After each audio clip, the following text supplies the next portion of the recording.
आप मेरा जो वीडियो है यूट्यूब में, आप देखोगे मेरे वीडियोस में एक कहते हैं प्ले लिस्ट में जाके देखना आप, उसमें आपको मेरा 0 to एडवांस कोर्स है वो मैं डाल रहा हूँ। तो वो जाके आप कंटिन्यूसली देखोगे तो आपको चीज़ें क्लियर होती जाएगी कि कैसे ख़रीदते हैं, कैसे बेचते हैं, कैसे बनाते हैं पोजीशन। अभी ऑप्शंस के बारे में मैंने सीरीज़ बनाई नहीं है, बाकी वो धीरे धीरे चल रही है। अब दुनिया भर के ढेरों भर के यूट्यूबर्स बताएंगे कि ये EMA स्ट्रेटजी है, ये है, वो है, अलग अलग सबकी स्ट्रेटजी है, बट उसमें कभी भी आप प्रॉफिटेबल नहीं हो पाओगे किसी और की स्ट्रेटजी पे काम करके। आप प्रॉफिटेबल तभी हो पाओगे जब आप खुद समझ पाओगे कि आपको ट्रेड कैसे करना है, आप किस में बेहतर हो।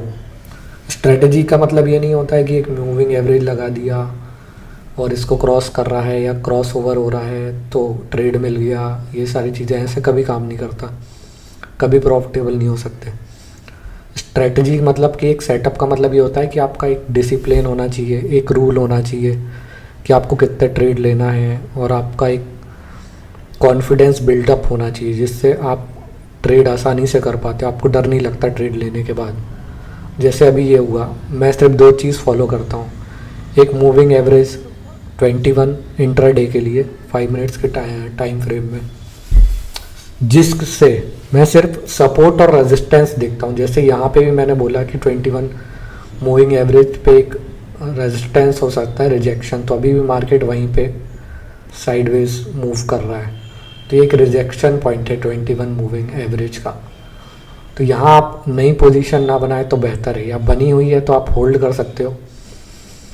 बाकी एक जो ये नेट वॉल्यूम का इंडिकेटर जो मैं यूज़ करता हूँ, ये मैं इसलिए यूज़ करता हूँ, इससे पता चलता है कि मार्केट में वॉल्यूम किधर साइड आ रहा है और कहाँ मार्केट जा सकता है। जैसे ये इस कैंडल में मैंने बताया था, यहाँ पे एक ट्रेड दिया था, यहाँ से मार्केट ने एक बड़ा रेड बनाया, बट उसमें भी मैं कंफर्म नहीं था क्योंकि इसका वॉल्यूम जो है पिछले सारे वॉल्यूम को क्रॉस नहीं किया था। यहाँ पे जो मैंने लाइन बनाई है, तो इसका नेक्स्ट कैंडल जब इसको क्रॉस किया तब मैंने बताया था यहाँ पे लेने का।